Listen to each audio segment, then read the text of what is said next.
Assalamualaikum warahmatullahi wabarakatuh. Halo semuanya, di sini kita akan belajar materi pelajaran Ilmu Pengetahuan Alam dengan KD 3.4 kelas 8, yaitu menganalisis keterkaitan struktur jaringan tumbuhan dan fungsinya serta teknologi yang terinspirasi oleh struktur tumbuhan. Dari KD tersebut, materi yang akan kita bahas yaitu teknologi terinspirasi dari tumbuhan. Nah, teknologi tadi apa aja sih? Nah, yang pertama itu ada panel surya atau solar cell, yang kedua ada sensor cahaya, yang ketiga ada lapisan pelindung dan pengilap, yang keempat ada alat pemurnian air, dan yang terakhir ada gedung esplanade.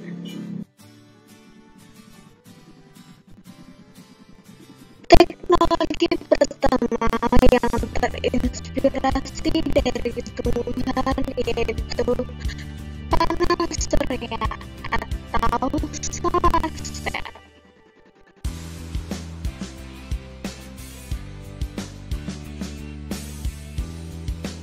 Nah, jadi panel surya itu apa sih?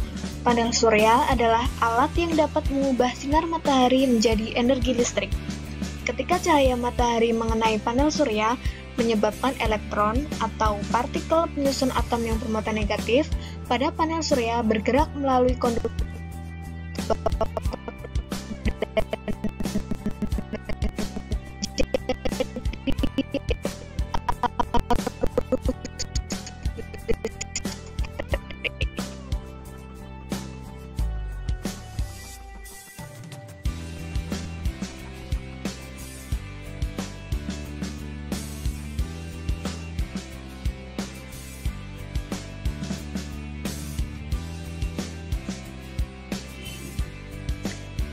Mekanisme kerja panel surya seperti apa?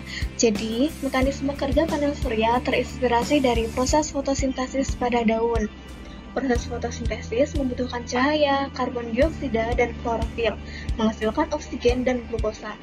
Saat daun terkena sinar matahari, klorofil akan menyerap energi cahaya. Elektron pada klorofil bergerak melalui saluran yang menyebabkan muatan positif ikut bergerak. Selanjutnya, muatan positif bergerak menuju kompleks enzim yang berfungsi menghasilkan energi berupa ATP dan NADPH. ATP dan NADPH digunakan untuk mengubah karbon dioksida menjadi glukosa. Nah, di samping ini merupakan reaksi perubahan energi cahaya menjadi kimia dalam proses fotosintesis. Nah, panel surya itu memiliki lapisan anti pemantulan sehingga cahaya matahari dapat diserap. Kemudian, cahaya matahari tersebut diubah menjadi energi listrik, seperti yang ada pada gambar di samping. Selain panel surya, listrik juga bisa dihasilkan melalui panel solar EV. Bunga EV adalah bunga yang tumbuh di benua Eropa. Bunga EV merambat pada bangunan untuk mendapatkan cahaya matahari guna proses fotosintesis. Daun bunga EV tumbuh menghadap ke arah datangnya cahaya matahari. Pertumbuhan bunga EV yang merambat dan struktur daunnya ini menginspirasi ilmuwan untuk mengembangkan pembangkit listrik. Pembangkit listrik ini disebut panel solar EV. Solar EV dapat dipasang dengan pola sesuai keinginan sehingga mempunyai nilai estetika, tetapi dapat menghasilkan energi listrik dari cahaya matahari. Teknologi terinspirasi dari tumbuhan yang kedua yaitu ada sensor cahaya.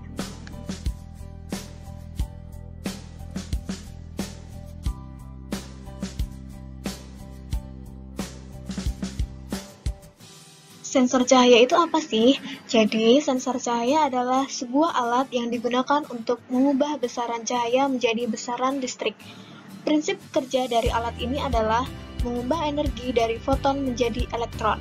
Idealnya, satu foton dapat membangkitkan satu elektron. Contoh penggunaan sensor cahaya adalah lampu penerang jalan. Lampu penerangan jalan mampu menyala dan mati secara otomatis karena dilengkapi dengan sensor cahaya yang disebut fotoresistor atau light dependent resistor dan juga saklar pengatur on-off. Fotoresistor mampu mendeteksi ada dan tidak ada cahaya di lingkungan sekitar. Fotoresistor adalah resistor atau hambatan listrik yang dapat diubah nilai hambatannya melalui penyinaran cahaya. Hambatan listrik dari fotoresistor ini akan berkurang jika terkena cahaya, sehingga apabila ada cahaya mampu menghantarkan listrik. Contohnya, saat menjelang pagi, matahari mengenai resistor, mengakibatkan listrik mengalir menuju saklar. Saklar menjadi aktif dan mematikan aliran listrik utama, sehingga lampu penerang jalan menjadi mati. Sedangkan saat menjelang malam, arus listrik tidak dapat mengalir melalui fotoresistor, sehingga tidak ada arus listrik yang menuju saklar. Akibatnya, saklar dalam kondisi on dan lampu penerang jalan menyala.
Mekanisme pada lampu penerang jalan terinspirasi oleh mekanisme pada tumbuhan kaktus.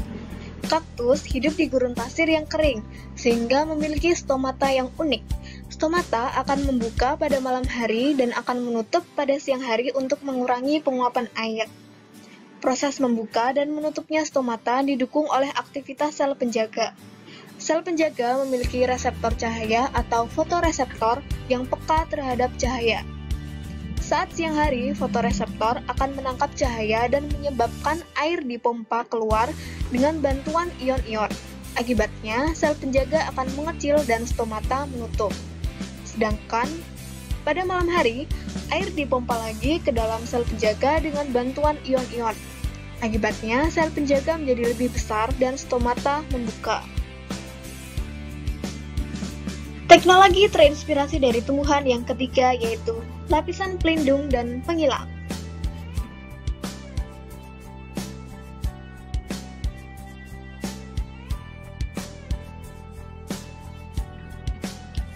Apa sih lapisan pelindung dan pengilap itu? Jadi, lapisan itu adalah lapisan terluar yang bersifat melindungi dan mengilapkan suatu permukaan, seperti pada daun yang terdapat kutikula yang melindunginya dari penyerapan air berlebih dan juga dapat mengilapkan daun.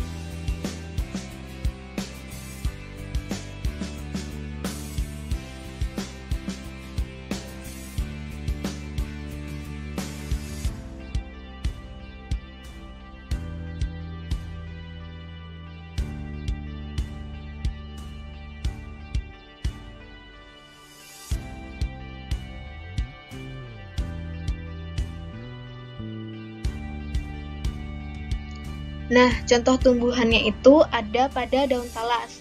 Mekanisme pada daun talas diadopsi oleh ilmuwan untuk pembuatan cat yang tidak mudah kotor, lapisan pengilap, dan lapisan anti air. Misalnya, pada semir sepatu, lapisan pengilap mobil, dan perabotan rumah, juga sebagainya. Lalu, bagaimana sih mekanisme pada daun talas itu? Pada permukaan daun talas dilindungi oleh lapisan kutikula. Kutikula tersusun atas senyawa lipid berupa lilin dan polimer hidrokarbon yang disebut kutan.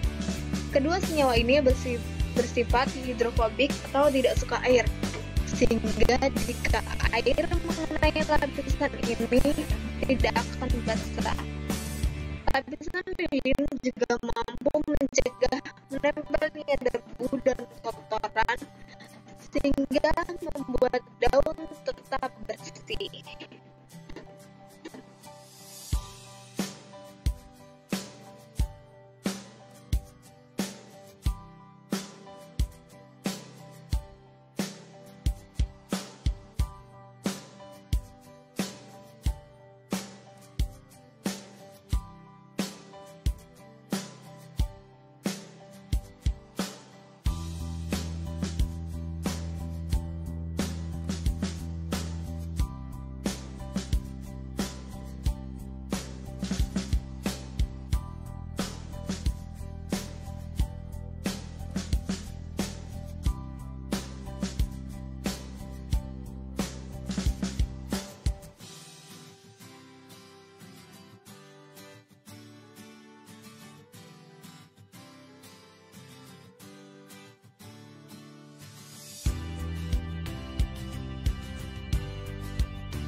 Teknologi terinspirasi dari tumbuhan.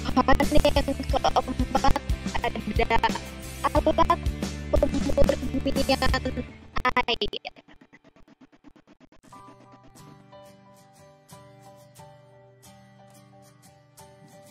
Nah, alat pemurnian air adalah alat sederhana yang dibuat untuk menyaring air kotor agar lebih bersih sehingga lebih mudah difungsikan.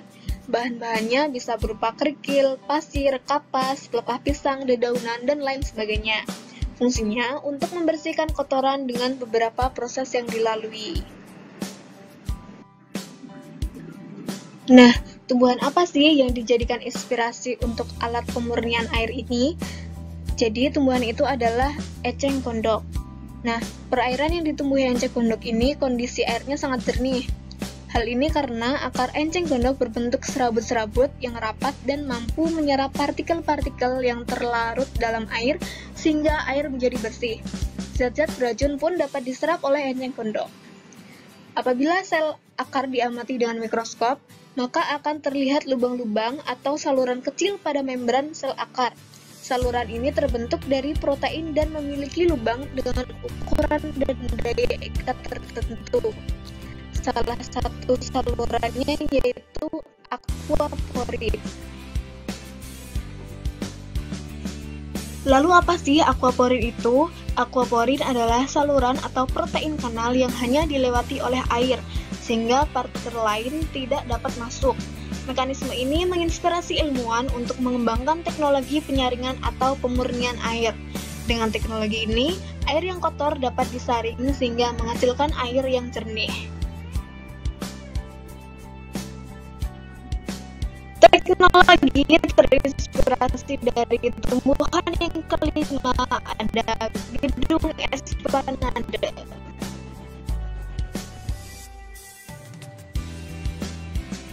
Lalu, apa itu gedung esplanade? Gedung esplanade adalah sebuah gedung yang berada di jalan utama Waterfront Land. Sebenarnya, keunikan gedung ini adalah karena bentuk dan arsitekturnya. Jika dilihat dari atas, gedung ini terlihat seperti bentuk mata lalat atau buah durian. Itulah mengapa banyak yang menjuluki esplanade sebagai gedung durian atau gedung mata lalat. Sebenarnya esplanade adalah sebuah gedung teater.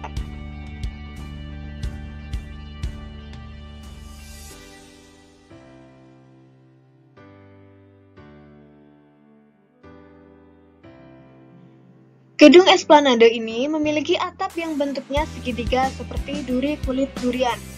Atap tersebut diatur untuk mengikuti pergerakan matahari, sehingga dapat menjaga intensitas cahaya dalam gedung. Atap bangunan terbuat dari kerangka baja berlapis panel etilen tetrafluoroetilen. Nah, seperti itulah penjelasan mengenai teknologi yang terinspirasi dari tumbuhan. Terima kasih sudah menyimak. Jika ada pertanyaan, silakan menghubungi kontak yang tertera di layar. Sampai jumpa kembali.